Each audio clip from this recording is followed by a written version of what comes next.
ದಕ್ಷಿಣ ಕನ್ನಡ ಜಿಲ್ಲೆ ಬ್ಯಾಂಕಿಂಗ್ ಕ್ಷೇತ್ರದಲ್ಲಿ ಒಂದು ಅಪರೂಪದ ಸಾಧನೆಯನ್ನು ಮಾಡಿದಂಥ ಜಿಲ್ಲೆ. ಪ್ರಾಯಶಃ ಇಡೀ ದೇಶಕ್ಕೆ ಬ್ಯಾಂಕಿಂಗ್ ಕ್ಷೇತ್ರವನ್ನು ಹೇಗೆ ನಡೆಸಿಕೊಡ್ಬೋದು ಅನ್ನುವಂಥದ್ದನ್ನು ತೋರಿಸಿಕೊಟ್ಟ ಯಾವುದಾದ್ರೂ ಜಿಲ್ಲೆ ಇದ್ದರೆ ಅದು ದಕ್ಷಿಣ ಕನ್ನಡ ಜಿಲ್ಲೆ. ಹಾಗಾಗಿ ಈ ಸಹಕಾರ, ಬ್ಯಾಂಕಿಂಗ್, ಪ್ರಜಾಪ್ರಭುತ್ವದಲ್ಲಿ ಪಾಲ್ಗೊಳ್ಳುವಿಕೆ ಇದು ದಕ್ಷಿಣ ಕನ್ನಡ ಮತ್ತು ಈ ತುಳುನಾಡಿನ ಜನರ ರಕ್ತದಲ್ಲಿದೆ, ನಮ್ಮ DNA-ದಲ್ಲಿದೆ. ಅಂಥ ಒಂದು ಅಪರೂಪದ ಜನ ನಾವು. ಪ್ರಾಯಶಃ ಸಹಕಾರ ಕ್ಷೇತ್ರ ಶಶಿಕುಮಾರ್ ರೈ ಬಾಲ್ಯಟ್ ಅವರಿಗೆ ಗೊತ್ತಿರ್ಬೋದು ಅಥವಾ ಜಯರಾಮ್ ರೈ ಅವರಿಗೆ ಗೊತ್ತಿರ್ಬೋದು.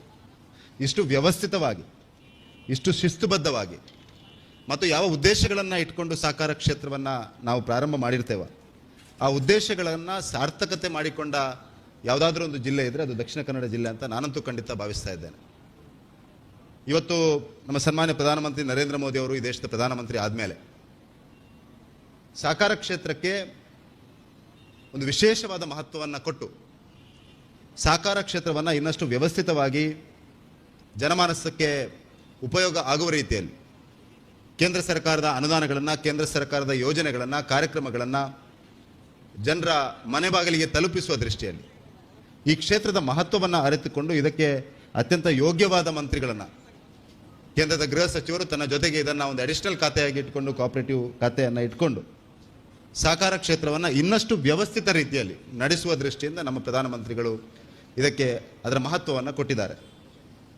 ವಿಶೇಷವಾಗಿ ಪ್ರಾಯಶಃ ನಮ್ಮ ಸರ್ಕಾರ ಬಂದ ಮೇಲೆ ಸಹಕಾರ ಕ್ಷೇತ್ರಕ್ಕೆ ಇಷ್ಟೊಂದು ಮಹತ್ವವನ್ನು ಕೊಟ್ಟಂಥ ಯಾವುದಾದ್ರೂ ಒಂದು ಪ್ರಧಾನಮಂತ್ರಿ ಇದ್ದರೆ ಅದು ಸನ್ಮಾನ್ಯ ಪ್ರಧಾನಮಂತ್ರಿ ನರೇಂದ್ರ ಮೋದಿ ಅವರು. ಅಂಥ ಒಂದು ವಿಶೇಷ ಸಂದರ್ಭದಲ್ಲಿ ಚಾರ್ವಾಕದ ಈ ಕೃಷಿ ಸಹಕಾರಿ ಸಂಘ ಶತಮಾನೋತ್ಸವದ ಈ ಕಾರ್ಯಕ್ರಮವನ್ನು ಆಚರಣೆ ಮಾಡ್ತಾ ಇದೆ. ನಾನು ಮೊದಲಿಗೆ ಪ್ರಸ್ತುತ ಅಧ್ಯಕ್ಷರಾಗಿರುವಂಥ ಗಣೇಶ್ ಅವರಿಗೆ ಮತ್ತು ಅವರ ಇಡೀ ತಂಡಕ್ಕೆ ವಿಶೇಷವಾಗಿ ಅಭಿನಂದನೆಗಳನ್ನು ಸಲ್ಲಿಸ್ತಾ ಇದ್ದೇನೆ, ಶುಭ ಹಾರೈಕೆಗಳನ್ನು ಸಲ್ಲಿಸ್ತಾ ಇದ್ದೇನೆ. ನಾನು ಆಗಲೇ ಹೇಳಿದ ಹಾಗೆ ಕೆಲವೊಂದು ಸಂದರ್ಭ ಯೋಗಾನುಯೋಗ, ನಾವೇನು 2024 ಸಂದರ್ಭದಲ್ಲಿ ಗಣೇಶರು ಅಧ್ಯಕ್ಷರಾಗ್ತಾರೆ ಅಥವಾ ನಾವು ಆ ಸಂದರ್ಭದಲ್ಲಿ ಬದುಕಿರ್ತೇವೆ ಅಂತ ನಾವು ಬರೆದಿಟ್ಕೊಂಡಿರೋದಿಲ್ಲ. ಶತಮಾನೋತ್ಸವದ ಸಂದರ್ಭದಲ್ಲಿ ತಾವು ಅಧ್ಯಕ್ಷರಾಗಿರುವಂಥದ್ದು ಭಗವಂತ ನಿರ್ಧಾರ ಮಾಡಿದ್ದಾನೆ. ಆ ಭಗವಂತ ನಿರ್ಧಾರ ಮಾಡಿದ ಸಂದರ್ಭದಲ್ಲಿ ಒಂದು ಸಂಸ್ಥೆ ಶತಮಾನೋತ್ಸವವನ್ನು ಆಚರಿಸುವುದಂದರೆ ಇನ್ನೂ ಹೆಚ್ಚಿನ ಜವಾಬ್ದಾರಿ, ಇನ್ನೂ ಹೆಚ್ಚಿನ ಕೆಲಸ. ಆ ಕೆಲಸವನ್ನು ನಿರ್ವಹಿಸಲಿಕ್ಕೆ ಭಗವಂತ ತಮ್ಮನ್ನು ಆರಿಸಿದ್ದಾನೆ ಅನ್ನುವಂಥದ್ದನ್ನು ಶುರುವಾಗಿ ಅರ್ಥ ಮಾಡ್ಕೊಳ್ಬೇಕು. ಆ ರೀತಿಯ ಸಂಸ್ಕೃತಿ ನಮ್ಮದು. ನಾನು ತುಂಬ ಕಡೆ ಹೇಳೋದುಂಟು, ಕಾಣಿಯೂರಿಗೆ ನಾನು ಸಂಸದನಾದ ಮೇಲೆ ಮೊದಲನೇ ಬಾರಿ ಒಂದು ಸಾರ್ವಜನಿಕ ಕಾರ್ಯಕ್ರಮಕ್ಕೆ ಬಂದಿದ್ದೇನೆ. ಯಾರು ನಾನು ಸಂಸದನಾಗ್ತೇನೆ ನನಗೆ ಡೌಟ್ ಇತ್ತು. ಹಾಗಾಗಿ ತುಂಬ ಜನ ನಾನು ಸಂಸದನಾಗ್ತೇನೆ ಅನ್ನುವಂಥ ವಿಶ್ವಾಸವನ್ನು ಇಟ್ಕೊಂಡಿರಲಿಲ್ಲ. ಆದರೆ ಯೋಗ, ಕೆಲವೊಂದು ಸಲ ಯೋಗ ಪೂರ್ವಜನ್ಮದ ಪುಣ್ಯವೋ ಅಥವಾ ಈ ಜನ್ಮದಲ್ಲಿ ದೇವದೇವರ ಆಶೀರ್ವಾದವೋ ನಮ್ಮ ಕರ್ಮದ ಫಲವೋ, ಕೆಲವೊಂದು ಸಲ ಆ ಯೋಗದ ಆಧಾರದಲ್ಲಿ ನಮಗೆ ಅವಕಾಶಗಳು ಸಿಗ್ತದೆ. ಈ ಅವಕಾಶಗಳು ಸಿಕ್ಕಂಥ ಸಂದರ್ಭದಲ್ಲಿ ನಮ್ಮ ಕೆಲಸ ಧರ್ಮದ ಆಧಾರದಲ್ಲಿ ನಡೆಯುವಂಥದ್ದು, ಪ್ರಾಮಾಣಿಕವಾಗಿ ತಮ್ಮ ಕರ್ತವ್ಯವನ್ನು ನಿರ್ವಹಣೆ ಮಾಡುವಂಥದ್ದು. ಹಾಗಾಗಿ ಈ ಸಂದರ್ಭದಲ್ಲಿ ಈ ವೇದಿಕೆಯನ್ನು ಉಪಯೋಗಿಸಿಕೊಂಡು ಕಾಣಿಯೂರಿನ ಎಲ್ಲ ಜನತೆಗೆ ನಾನು ವಿಶೇಷವಾಗಿ ಧನ್ಯವಾದಗಳನ್ನು ಸಲ್ಲಿಸ್ತಾ ಇದ್ದೇನೆ. ನಿಮ್ಮ ಪ್ರೀತಿ ವಿಶ್ವಾಸದ ಕಾರಣಕ್ಕೆ ನನಗೆ ಜಿಲ್ಲೆಯ ಸಂಸದನಾಗುವಂಥ ಒಂದು ಅವಕಾಶ ಸಿಕ್ಕಿದೆ. ಈ ಜಿಲ್ಲೆಯ ಭಾಷೆ, ಸಂಸ್ಕೃತಿ ಮತ್ತು ಜನರ ಅಪೇಕ್ಷೆ ಆಕಾಂಕ್ಷೆಗಳನ್ನು ಪೂರೈಸುವಂಥ ಮತ್ತು ಅದಕ್ಕಾಗಿ ಪ್ರಾಮಾಣಿಕವಾಗಿ ಸ್ಪಂದಿಸುವಂಥ ಮತ್ತು ಅದಕ್ಕಾಗಿ ಸರ್ಕಾರ ಮತ್ತು ಸರ್ಕಾರೇತರ ಸಂಸ್ಥೆಗಳನ್ನು ಜೋಡಿಸಿಕೊಡುವಂಥ ಒಂದು ಅಪರೂಪದ ಅವಕಾಶ ಸಿಕ್ಕಿದೆ. ಅದನ್ನು ಅತ್ಯಂತ ಪ್ರಾಮಾಣಿಕವಾಗಿ ಮತ್ತು ಧರ್ಮದ ಹಾದಿಯಲ್ಲಿ ಮಾಡ್ತೇನೆ ಅನ್ನುವಂಥ ಭರವಸೆಯನ್ನು ಕೂಡ ಈ ಸಂದರ್ಭದಲ್ಲಿ ಕೊಡಲಿಕ್ಕೆ ಬಯಸ್ತಾ ಇದ್ದೇನೆ. ಈ ಜಿಲ್ಲೆಯಲ್ಲಿ ವಿಪುಲವಾದ ಅವಕಾಶಗಳಿದೆ. ಈ ಜಿಲ್ಲೆಗೆ ತನ್ನದೇ ಆದಂಥ ಸಾಮರ್ಥ್ಯ ಇದೆ. ಈ ಜಿಲ್ಲೆಯ ಜನರು ಸಾಂಸ್ಕೃತಿಕವಾಗಿ ಅತ್ಯಂತ ಶ್ರೀಮಂತಿಕೆ ಉಳ್ಳವರು, ಧಾರ್ಮಿಕವಾಗಿ ಅತ್ಯಂತ ಶ್ರದ್ಧೆ, ಭಕ್ತಿ, ನಿಷ್ಠೆಯಿಂದ ಬದುಕುವಂಥವರು. ನಮ್ಮದಾದಂಥ ಒಂದು ಸಾಂಸ್ಕೃತಿಕ ಪರಂಪರೆ ಇದೆ. ನಾನು ಸೈನ್ಯದಲ್ಲಿ ಕೆಲಸ ಮಾಡ್ತಿರುವಂಥ ಸಂದರ್ಭದಲ್ಲಿ ದೇಶದ ಬೇರೆ ಬೇರೆ ಭಾಗಗಳನ್ನು ನೋಡಿಕೊಂಡು ಬಂದಿದ್ದೇನೆ. ಯಾವುದೇ ಅತಿಶಯೋಕ್ತಿಯ ಮಾತಲ್ಲ ಮತ್ತು ಈ ಭಾಗದಲ್ಲಿ ಹುಟ್ಟಿದ್ದೇನೆ ಅನ್ನುವ ಕಾರಣಕ್ಕೆ ಹೇಳ್ತಾ ಇಲ್ಲ ಇದನ್ನು. ಆದರೆ ಪ್ರಾಯಶಃ ಸನಾತನವಾದ ಸಂಸ್ಕೃತಿಯ ಆಧಾರದಲ್ಲಿ ಅತ್ಯಂತ ಪ್ರಾಮಾಣಿಕವಾಗಿ ಧರ್ಮದ ಅನುಷ್ಠಾನವನ್ನು ಮಾಡಿಕೊಂಡು ಒಂದು ಕುಟುಂಬ ಪದ್ಧತಿಯನ್ನು ಇವತ್ತಿಗೂ ಜೀವಂತವಾಗಿ ಉಳಿಸಿಕೊಂಡು ಪ್ರಜಾಪ್ರಭುತ್ವದ ಮೌಲ್ಯಗಳಿಗೆ ಯಾರದೋ ಒತ್ತಡಕ್ಕೆ ಕಾರಣಕ್ಕೆ ಅಲ್ಲ, ಪಾರ್ಟಿಸಿಪೇಟರಿ ಡೆಮಾಕ್ರಸಿ ಒಂದು ಅರ್ಥದಲ್ಲಿ ನಮ್ಮ DNA ಬ್ಲಡ್ನಲ್ಲಿ ಇದ್ದ ರೀತಿಯಲ್ಲಿ ಬದುಕ್ತಾ ಇರುವಂಥ ಒಂದು ಅಪರೂಪದ ಜನಜೀವನ ನಮ್ಮ ಕರಾವಳಿಯಲ್ಲಿರುವವರು. ಆ ಕರಾವಳಿಯ ಜನಜೀವನಕ್ಕೆ ನಮಗಿರುವಂಥ ಜಾಗ್ರಫಿಕಲ್ ಅಡ್ವಾಂಟೇಜ್ಗೆ, ನಮಗಿರುವಂಥ ಸಾಂಸ್ಕೃತಿಕ ಶ್ರೀಮಂತಿಕೆಗೆ ಪೂರಕವಾದಂಥ ವ್ಯವಸ್ಥೆಗಳನ್ನು ಒದಗಿಸಿಕೊಡುವಂಥ ಮತ್ತು ಸರ್ಕಾರವನ್ನು ಅದರಲ್ಲಿ ಜೋಡಿಸಿಕೊಳ್ಳುವಂಥ ಪ್ರಾಮಾಣಿಕ ಪ್ರಯತ್ನವನ್ನು ನಾನು ಮಾಡ್ತೇನೆ ಅಂತ ಈ ಸಂದರ್ಭದಲ್ಲಿ ಹೇಳ್ತಾ, ಬಂಧುಗಳೇ, ಈ ಒಂದು ಶತಮಾನೋತ್ಸವವನ್ನು ಆಚರಣೆ ಮಾಡ್ತಾ ಇರುವಂಥ ಈ ಸಹಕಾರಿ ಸಂಘ ಮತ್ತು ಎಲ್ಲ ಸಂಘಟನೆಗಳಿಗೂ ನಾನು ಹೋದಲ್ಲಿ ಬಂದಲ್ಲಿ ಹೇಳುವಂಥದ್ದು ಇಷ್ಟೇ. ಭಾರತ ಇವತ್ತು ಒಂದು ವಿಶಿಷ್ಟವಾದ ಕಾಲಘಟ್ಟದಲ್ಲಿದೆ. 60% ಹೆಚ್ಚಿನವರು, 40 ವರ್ಷದ ಒಳಗಿನ ಪ್ರಾಯದವರು ನಾವು ಭಾರತದಲ್ಲಿ ಇವತ್ತಿದ್ದೇವೆ.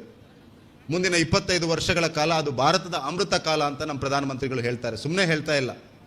We have the demographic advantage. ಆ ಡೆಮೋಗ್ರಫಿಕ್ ಅಡ್ವಾಂಟೇಜನ್ನು ಉಪಯೋಗಿಸುವ ಕಾಲವು 25 ವರ್ಷ. 25 ವರ್ಷದ ನಂತರ ನಮಗೆ ಈ 60% ಅಡ್ವಾಂಟೇಜ್ ಇರ್ತದಾ ಅಂತ ಕೇಳಿದರೆ ಇರೋದಿಲ್ಲ. ಅದನ್ನು ಅರ್ಥ ಮಾಡ್ಕೊಳ್ಬೇಕಾಗಿದೆ. ನಮಗೆ ಈಗಿರುವಂಥ ಡೆಮೋಗ್ರಫಿಕ್ ಅಡ್ವಾಂಟೇಜ್ ಇದೆ ಅಂತ ಹೇಳ್ತಾ ಮೊನ್ನೆ 25 ವರ್ಷಗಳ ನಂತರ ಅದಿರಲ್ಲ ನಮಗೆ. ನಾವು ಕೂಡ ಒಂದು ಮುದಿ ರಾಷ್ಟ್ರವ ಅಥವಾ ಒಂದು ಮಧ್ಯ ವಯಸ್ಸಿನ ರಾಷ್ಟ್ರವ ಆಗಿಬಿಡ್ತೇವೆ.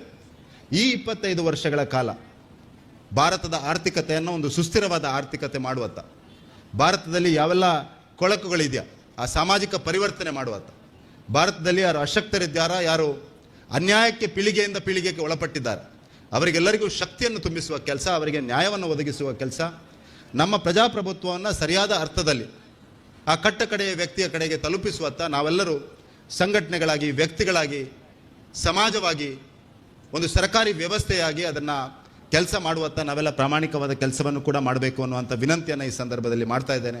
ಆ ದಿಸೆಯಲ್ಲಿ ಈ ರೀತಿಯ ಸಂಸ್ಥೆಗಳ ದೊಡ್ಡ ಪಾತ್ರ ಇದೆ ಅನ್ನುವಂಥದ್ದನ್ನು ಕೂಡ ನಾನು ಈ ಸಂದರ್ಭದಲ್ಲಿ ತಮಗೆ ನೆನಪಿಸಲಿಕ್ಕೆ ಬಯಸ್ತಾ ಇದ್ದೇನೆ. ವಿಶೇಷವಾಗಿ ಸರ್ಕಾರಿ ಯೋಜನೆಗಳನ್ನು, ಸರ್ಕಾರಿ ಕಾರ್ಯಕ್ರಮಗಳನ್ನು ಅನುಷ್ಠಾನ ಯಾರಾದರೂ ಅತ್ಯಂತ ನಿಜವಾದ ರೀತಿಯಲ್ಲಿ ಮಾಡಲಿಕ್ಕೆ ಸಾಧ್ಯ ಇದ್ದರೆ ಅದು ಈ ರೀತಿಯ ಸಂಘಟನೆಗಳು ಅಂತ ನಾನು ಭಾವಿಸ್ತಾ ಇದ್ದೇನೆ. ಯಾಕೆಂದರೆ ಸಾಕಾರ ಕ್ಷೇತ್ರದಲ್ಲಿ ಜೋಡಿಸಿಕೊಂಡಿರುವ ತಮಗೆ ಯಾರಿಗೆ ನಿಜವಾದ ಅವಶ್ಯಕತೆ ಇದೆ ಅನ್ನುವಂಥದ್ದು ನಿಮಗೆ ಗೊತ್ತಿದೆ. ಯಾರಿಗೆ ನಿಜವಾದ ಸೇವೆಯ ಅವಶ್ಯಕತೆ ಇದೆ, ಯಾರಿಗೆ ನಿಜವಾಗಿ ಸರ್ಕಾರಿ ವ್ಯವಸ್ಥೆಯ ಅವಶ್ಯಕತೆ ಇದೆ, ಅದನ್ನು ಗುರುತಿಸಿ ಅವರಿಗೆ ತಲುಪಿಸುವತ್ತ ಕೂಡ ಪ್ರಾಮಾಣಿಕ ಪ್ರಯತ್ನವನ್ನು, ಇದು ತಮ್ಮ ಚಾರ್ಟರ್ ಆಫ್ ಡ್ಯೂಟೀಸಲ್ಲಿ ಬರ್ತದೆ ಅನ್ನುವಂಥದ್ದು ನನಗೆ ಗೊತ್ತಿಲ್ಲ, ಆದರೆ ಅದನ್ನು ಮೀರಿದ ಒಂದು ಜವಾಬ್ದಾರಿ ಇದು ಅಂತ ತಮಗೆ ಹೇಳಲಿಕ್ಕೆ ಬಯಸ್ತಾ ಇದ್ದೇನೆ. ವಿಶೇಷವಾಗಿ ತಮಗೆ ಶುಭವಾಗಲಿ, ಭಗವಂತನ ಆಶೀರ್ವಾದ ಇರಲಿ.